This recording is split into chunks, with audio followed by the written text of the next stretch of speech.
setiap anak muda di Indonesia berani untuk melanjutkan kuliah. Karena kuliah memberikan kewajiban kepada pemerintah dan kampus untuk membantu pembiayaan terhadap anak-anak atau generasi muda yang tidak mampu. Terhadap universitas atau pendidikan tinggi yang tidak memberikan beasiswa kepada mahasiswa ekonomi lemah, universitas tersebut dapat diberikan sanksi, mulai dari teguran tertulis sampai dengan bisa penutupan terhadap universitas tersebut. Banyak dari Anda yang akan mengatakan, itu kan teorinya, buktinya mana? Buktinya saya, Yosep Parera. Salam Pancasila dan salam penegakan hukum. Menarik berbicara tentang pendidikan. Karena pendidikan itu menyiapkan generasi muda Indonesia untuk nantinya mampu untuk melakukan sebuah perbaikan terhadap seluruh struktur kehidupan masyarakat Indonesia, sehingga cita-cita kita bersama yaitu mewujudkan keadilan sosial sebagaimana perintah terakhir Pancasila itu mampu untuk terwujud di dalam bidang apapun. Hari ini saya berada di sebuah sekolah ya di Kota Semarang, tapi ini kelihatannya SD, SMP sama SMA Tritunggal di daerah Semarang Indah. Tapi saya tidak akan berbicara mengenai pendidikan SD, SMP, dan SMA. Hari ini saya akan berbicara mengenai pendidikan di perguruan tinggi. Karena ini penting sekali berhubung ada salah satu mahasiswa yang kebetulan dia sudah kuliah, kemudian dia tidak mampu lagi bayar uang kuliah. Dia bertanya, "Bang, apakah saya harus keluar? Ataukah saya harus cuti sementara untuk bekerja mencari uang? Bagaimana dengan ketentuan di dalam Undang-Undang Nomor 12 Tahun 2012 tentang perguruan tinggi, khususnya pasal 76.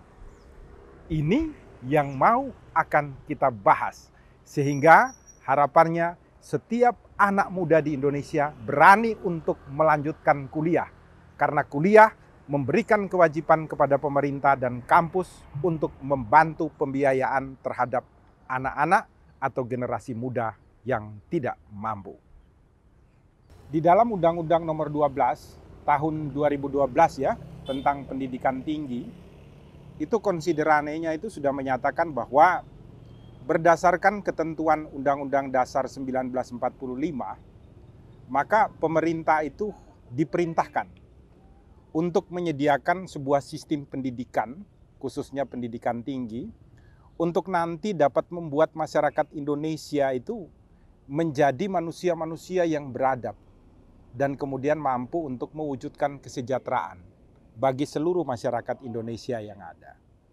Oleh karena itu di dalam pasal 76 ayat 1 itu dikatakan dengan tegas, pemerintah daerah dan atau perguruan tinggi itu diberikan kewajiban, di sana disebutkan wajib untuk memberikan bantuan kepada mahasiswa-mahasiswi yang secara ekonomi tidak mampu untuk menyelesaikan pendidikan mereka di perguruan tinggi. Nah, di ayat 2 itu dikatakan, cara untuk memberikan bantuan agar seorang mahasiswa atau mahasiswi yang ekonominya tidak mampu menyelesaikan studi dilakukan melalui 3 tahap. Tahap yang pertama adalah diberikan beasiswa khusus bagi mereka yang berprestasi. Jadi kalau ada mahasiswa-mahasiswi ekonomi lemah yang berprestasi, mereka mendapatkan beasiswa dari pemerintah daerah, atau dari universitas. Yang menjadi masalah adalah tidak semua orang pintar ini. Jadi orang ekonomi lemah dia berusaha juga hanya karena mungkin makan minumnya kurang dan lain sebagainya. Tentu otaknya tidak mampu, kecerdasannya ya standar-standar lah. Maka tidak memenuhi kriteria untuk mendapatkan beasiswa. Di poin kedua disebutkan, bantuan diberikan secara cuma-cuma. Jadi, kalau tidak dapat beasiswa, maka bantuan diberikan secara cuma-cuma kepada mereka untuk dapat menyelesaikan studinya di pendidikan tinggi. Kalau bantuan secara cuma-cuma tidak bisa diberikan, maka bisa diberikan melalui poin ketiga. Diberikan pinjaman tanpa bunga. Nah, pinjaman tanpa bunga ini nantinya akan dikembalikan oleh mahasiswa atau mahasiswi tersebut setelah mereka lulus dan setelah mereka mendapatkan pekerjaan. Sudah bisa hidup, uang gaji mereka sebagian akan dipotong untuk membayar atau melunasi hutang mereka ketika mereka menyelesaikan studi di pendidikan tinggi.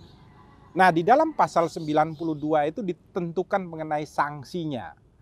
Jadi terhadap universitas atau pendidikan tinggi yang tidak memberikan beasiswa kepada mahasiswa ekonomi lemah, memberikan bantuan agar mereka bisa selesai studinya karena uangnya tidak ada, ataupun memberikan pinjaman lunak sehingga nanti mereka lulus baru membayar, maka universitas tersebut dapat diberikan sanksi. Sanksinya apa?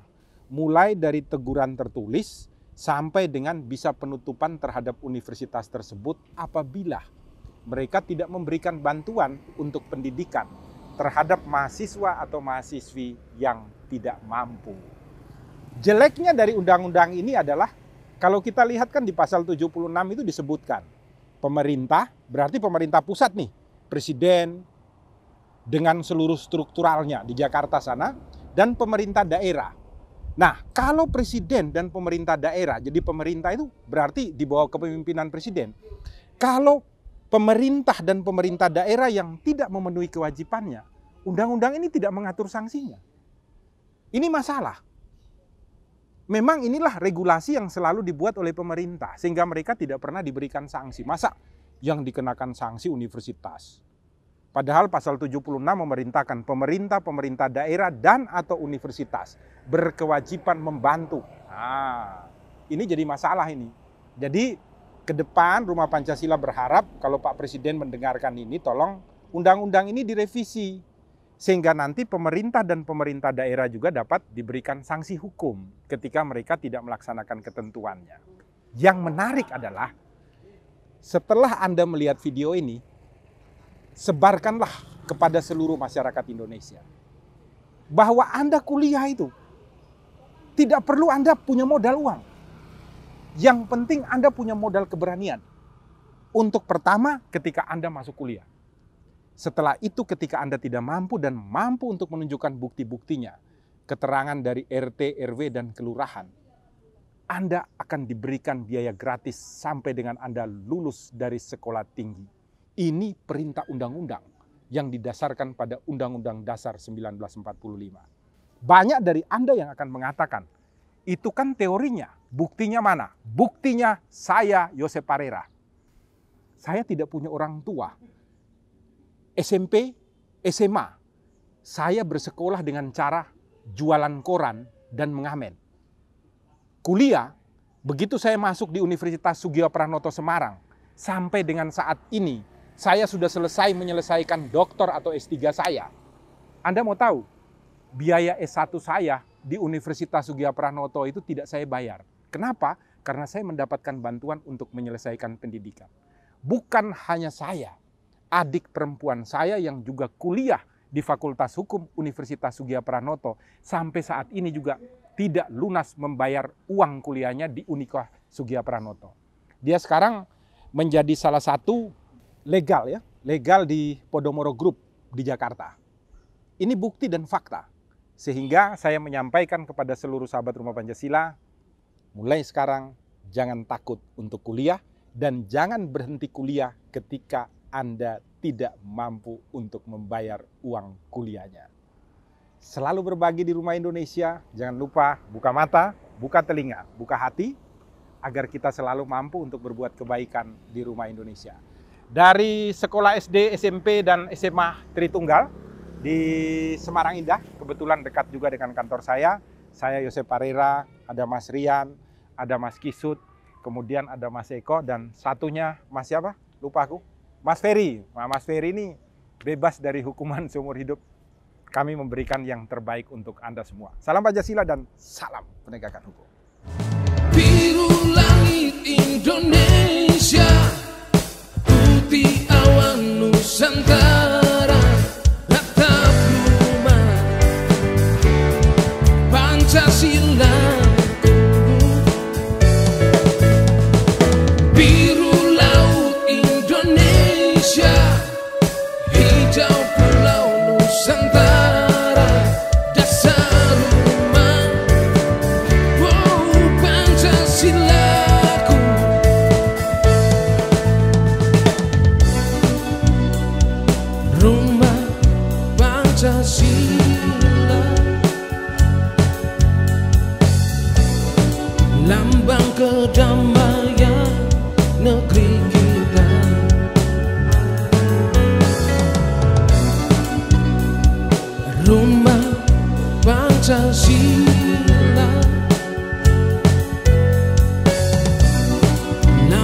keadilan hukum kita.